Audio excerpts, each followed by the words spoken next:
తెలంగాణ అసెంబ్లీలో అధికార విపక్షాల మధ్య మాటల తూటాలు పేలాయి. కాంగ్రెస్ బీఆర్ఎస్ నేతల మధ్య డైలాగ్ వార్ నడిచింది.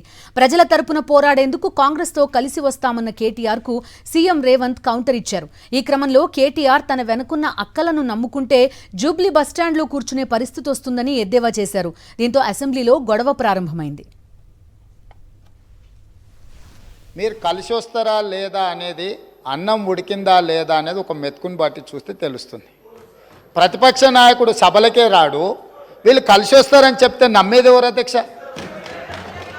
నేను అందుకే వారికి సూచన చేస్తున్నా, వెనకాల ఉండే అక్కలు ఇక్కడ ఉండి చెప్పి ఇక్కడ ముంచి అక్కడికి తేలినరు. ఆ అక్కల మాటలు విన్నాడు అనుకో జూబ్లీ బస్టాండ్లో కూర్చోవాల్సి వస్తుంది అధ్యక్ష. సీఎం రేవంత్ రెడ్డి వ్యాఖ్యలతో భావోద్వేగానికి గురయ్యారు బీఆర్ఎస్ ఎమ్మెల్యే సబితా ఇంద్రారెడ్డి. మహిళలను కించపరిచేలా రేవంత్ చేసిన వ్యాఖ్యలను తక్షణమే వెనక్కి తీసుకోవాలన్నారు. మీకు ఏ అన్యాయం చేశామని నన్ను టార్గెట్ చేస్తున్నారు అంటూ అసెంబ్లీలో కంటతడి పెట్టారు. గతంలో రేవంత్ కాంగ్రెస్ పార్టీలోకి వస్తే మనస్ఫూర్తిగా ఆశీర్వదించిన సంగతిని గుర్తు చేశారు సబితా ఇంద్రారెడ్డి.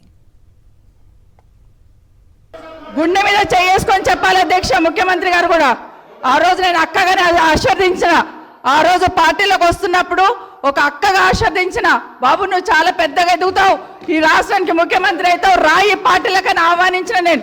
ఈరోజు మరి నన్నెందుకు కక్ష తీర్చుకుంటున్నాడు నాకు అర్థమైతలేదు. ప్రతిసారి ప్రతి అసెంబ్లీలో ఒక్క నిమిషం ఆగండి చెప్పనియండి. ఒక ఆడబిడ్డ బాధ అవుతుంటే వినే స్థితిలో లేరా మీరు? ఎందుకు నన్ను టార్గెట్ చేసిండు? నీ వెనక కూర్చున్న అక్కలను నమ్ముకోవద్దు, మోసం చేస్తున్నాడు. ఏం మోసం చేసినాం అధ్యక్ష? ఏం ముంచినాం అధ్యక్ష? ఈయనను ముంచినాం అధ్యక్ష. ఈయనను బతిన్లాడి పార్టీలోకి రా తమ్ముడు అని చెప్పి, నువ్వు వస్తే భవిష్యత్తులో ఈ పార్టీకి నువ్వు ఆశాకిరణం అవుతావు అని చెప్పి పార్టీలకు ఆహ్వానించిన లేదా గుండె మీద చేసుకొని చెప్పమనండి అధ్యక్ష. ఎందుకు టార్గెట్ చేస్తున్నావు? ఏం మోసం చేశాం? ఇప్పుడు కాదు అధ్యక్ష, ఎలక్షన్లు వచ్చినప్పుడు కూడా నా కాన్ఫిడెన్స్ అట్లేగా అధ్యక్ష. సబిదాక పొద్దున ఒక మాట మాట్లాడుతుంది, ఏం మాట్లాడినాం? పొద్దున ఒక మాట, రాత్రి ఒక మాట. ఎవరిని అవమానిస్తున్నావు ఒక్కసారి ఆలోచించండి ముఖ్యమంత్రి గారు. ఎందుకు అవమానిస్తున్నావు? ఎందుకు కక్ష? ప్రతిసారి టార్గెట్ చేస్తున్నావు. ఈరోజు ఏం మోసం చేసినాం? మేము ఆడబిడ్డలం విత్డ్రా చేసుకోవాలి అధ్యక్ష. సబితా ఇంద్రారెడ్డిని తాను అక్కగా నమ్మితే తనను మల్కాజ్గిరిలో పోటీ చేయమని చెప్పి కాంగ్రెస్ ని వదిలి బీఆర్ఎస్లోకి వెళ్లారని గుర్తు చేశారు సీఎం రేవంత్ రెడ్డి.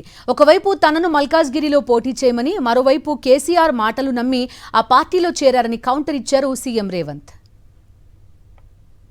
2018 శాసనసభ ఎన్నికల్లో కూర్చోండి రాజశేఖర రెడ్డి గారు, నేను కొడంగల్ శాసనసభలో ఓడిపోయిన తర్వాత 2019 పార్లమెంట్ ఎన్నికలు వచ్చినప్పుడు కాంగ్రెస్ పార్టీ నన్ను పార్లమెంటుకు పోటీ చేయమని అన్నప్పుడు ఇదే సబితక్క ఇంటికి వెళ్ళి ఇదే సబితక్క నన్ను పిలిచి నువ్వు మల్కాజ్గిరి పార్లమెంట్లో పోటీ చేయి, ఎన్నికల్లో నీకు అండగా నిలబడతా అని నాకు మాట ఇచ్చి పార్టీ నన్ను ఎంపీగా డిక్లేర్ చేసిన మరుక్షణం టీఆర్ఎస్ తో మాట్లాడుకొని పోయి టీఆర్ఎస్ లో చేరింది అధ్యక్ష. తమ్ముడుగా నన్ను పిలిచి మల్కాజ్గిరి పార్లమెంట్ లో ఎన్నికల్లో పోటీ చేయమని నన్ను ప్రోత్సహించి పార్టీ నన్ను ఎన్నికల్లో అభ్యర్థిగా నిర్ణయించిన తర్వాత కేసీఆర్ మాటలకు అధికారం కోసం కాంగ్రెస్ ను వదిలి టీఆర్ఎస్ పార్టీలో చేరి మంత్రి పదవి పొంది తమ్ముని మోసం చేసింది కాబట్టి ఈ రోజు నమ్మొద్దు అని కేటీఆర్ కి చెప్పిన అధ్యక్ష. ఇది నిజమా కాదా? సబితక్కను గుండె మీద చేసుకొని చెప్పమని ఉంది. సబిత వ్యాఖ్యలకు మంత్రి సీతక్క కౌంటర్ ఇచ్చారు. పార్టీ మారిన ఎమ్మెల్యేలపై ఫిర్యాదు చేసేందుకు ఏ విధంగా వెళ్తారని మండిపడ్డారు. కాంగ్రెస్ నుంచి బీఆర్ఎస్లోకి పోయినప్పుడు సబితమ్మకు గుర్తులేదా అంటూ కౌంటర్ ఇచ్చారు. కేటీఆర్ అహంకారం తగ్గించుకోవాలని మండిపడ్డారు మంత్రి సీతక్క. మొన్న వీళ్ళు గవర్నర్ను కలిసి కాంగ్రెస్ పార్టీలో వచ్చిన ఎమ్మెల్యేల మీద అనర్హత వేటు వేయాలని చెప్పారు. ఎవరి ద్వారా ఇప్పించారు? కాంగ్రెస్లో గెలిచి ఎమ్మెల్యేగా ఉంటూ మరి టీఆర్ఎస్లో జాయిన్ అయినటువంటి సంబంధిత సోదర మంత్రి గారి ద్వారా ఇప్పించారు. అంటే ఇది ఎవరిని ప్రశ్నిస్తున్నారు? వాళ్ళు రాజీనామా చేసి తీసుకున్నారా? అదేవిధంగా మా సీఎం గారికి ఒకరిద్దరు మహిళలు తెల్లారితే మీతోటి వస్తా తమ్ముడు అని చెప్పి ఏం చేసిరో వారు అనుభవించిర్రు ఆ బాధ.